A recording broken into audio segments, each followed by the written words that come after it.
St. Thomas, Jamaica, a quiet parish known for church life, tight communities, and generations of families who know each other by name. It is not a place most people associate with organized crime or gang leadership. Yet from this unlikely setting emerged a woman whose name would later echo through Jamaica's most significant gang trial. Her name was Stephanie Mumma Christie. For years, Stephanie Christie moved through her community wearing many titles: pastor, wife, mother, entrepreneur, community organizer. To those around her, she was known as a people person, someone easy to talk to, someone who listened. She was involved in church ministry, youth activities, and community events. She spoke often about helping the elderly and guiding young people into schools. From the outside, her life appeared rooted in service and faith.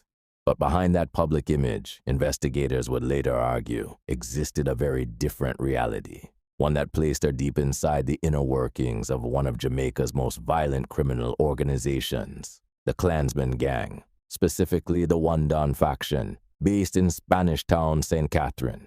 This is the story of how Stephanie Mumma Christie rose to prominence without ever having to fire a gun, how her social skills became her greatest weapon, and how her life ultimately ended behind prison walls. To understand her significance, it is important to understand the environment she was connected to. Spanish Town, St. Catherine, has long been a focal point of gang rivalry, extortion, and organized violence. For years, the Clansman Gang operated as a powerful criminal network, controlling territory through fear, intimidation, and murder. The gang's operations included extortion of business operators, enforcement killings, and the manipulation of state systems to protect their interests. At the center of the One Don faction was Blackman Bryan, a man prosecutors would later describe as the leader of the criminal organization. His arrest and prosecution would expose the structure of the gang and reveal the roles played not only by gunmen, but by facilitators operating quietly in the background. According to evidence presented in court, Stephanie Christie was one of those facilitators. By the mid-2000s, Christie had developed a close relationship with Bryan. She would later claim this relationship grew from childhood connections and from her role as a source of encouragement and advice. She told the court that Bryan would come to her for guidance about his businesses and personal struggles. She maintained that she was never involved in criminal activity and that her interactions were rooted in community and church life. The prosecution told a very different story. State witnesses, including former gang members who turned informants, testified that Christie was not a casual associate. They described her as an insider, a trusted figure who played a critical role in keeping the gang functioning, especially during periods when its leader was under police pressure or incarcerated.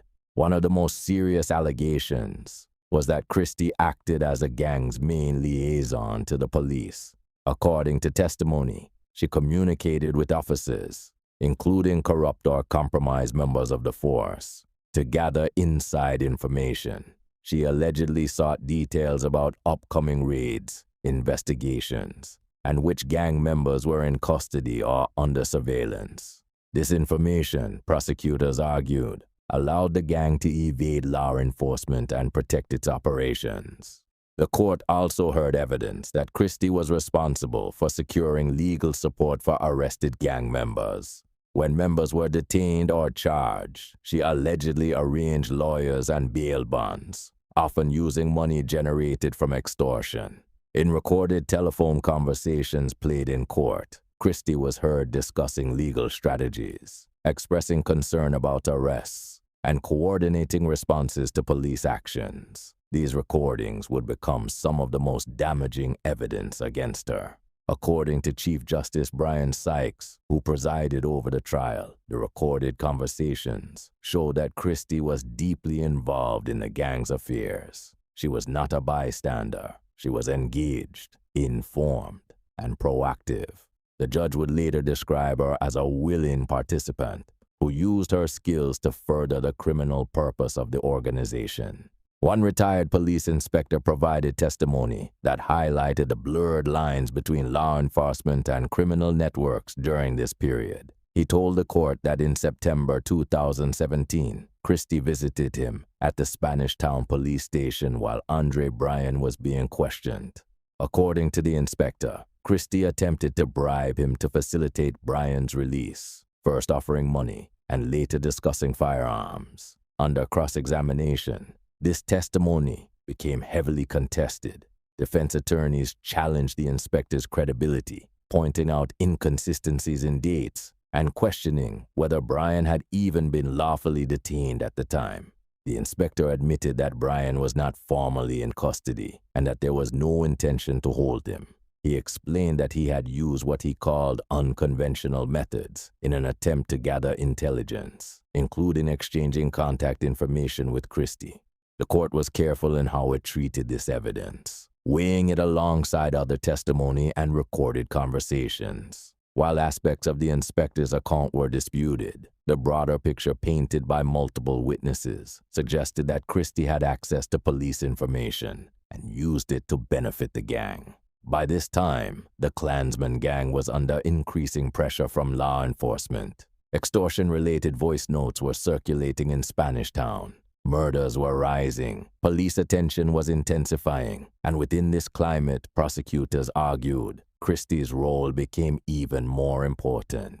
She was described as a fixer, a communicator, someone who could deliver sensitive messages face-to-face rather than over the phone, someone trusted to carry instructions, maintain loyalty, and resolve problems quietly, while gunmen enforced control through violence. Christie, according to the state, enforced stability through relationships. In recorded calls, she expressed strong loyalty to Bryan.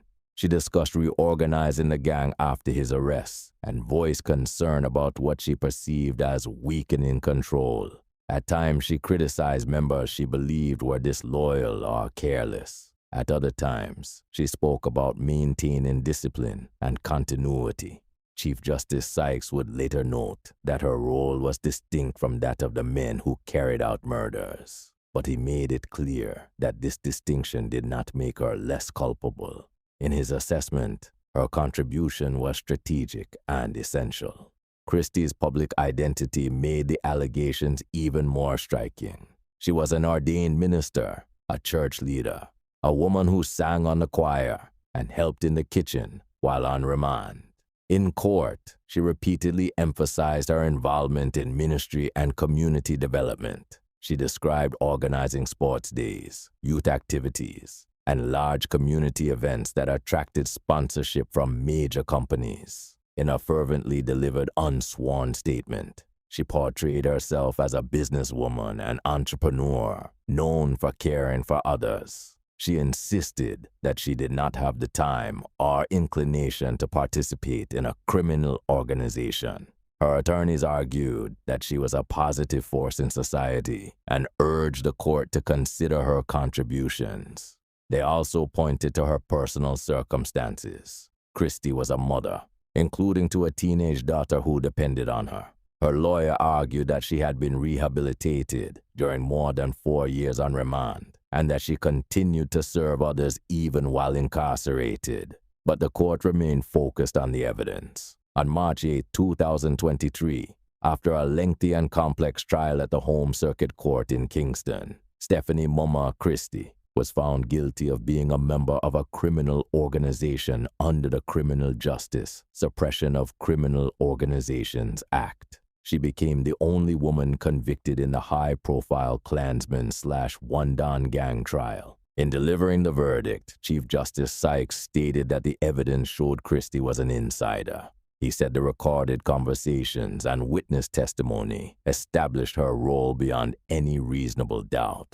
The court accepted that she was a critical part of the gang's operations, even though she did not personally commit acts of violence. Her conviction placed her alongside some of Jamaica's most notorious gang figures, including Blackman Bryan, who was convicted as the leader of the Spanish Town-based gang. The trial itself marked a turning point in Jamaica's fight against organized crime, demonstrating the state's willingness to dismantle entire criminal networks rather than focusing only on individual gunmen. Sentencing came months later. In October 2023, Christie returned to court to learn her fate. Chief Justice Sykes began by outlining the seriousness of her offense.